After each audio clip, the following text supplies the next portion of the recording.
As we all know, the Postal Service is one of our nation's most vital and respected institutions. It's so important that our founders included it in the Constitution up front under Article 1. So it's fair to say that the Postal Service is woven into every fabric of our country.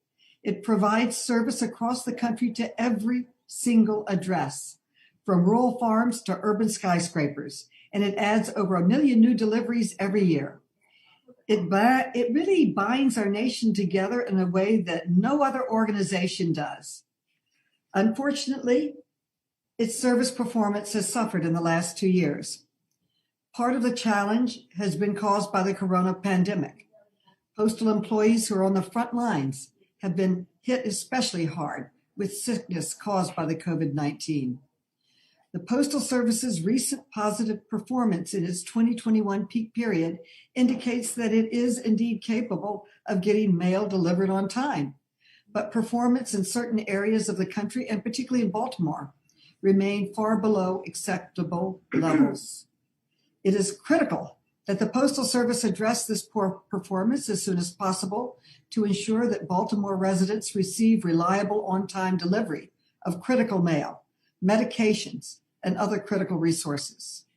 To help the Postal Service achieve this goal, the House just passed my legislation to put the Postal Service on a more sustainable financial footing. It was very, very strongly bipartisan. We had over 120 Republicans join us. I want to give a shout out to Representative Comer for his leadership on the Republican side.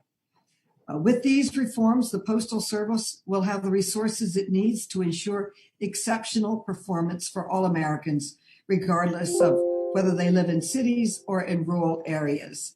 And it will bring back to the Postal Service over $50 billion in 10 years, and it will save taxpayers money over $1.5 billion in 10 years.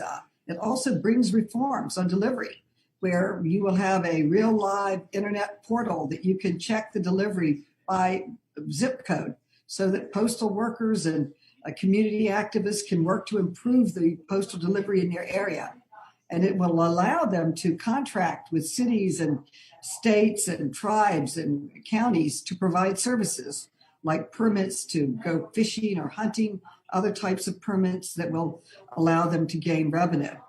It has many other improvements, but with this, I look forward to the hearing.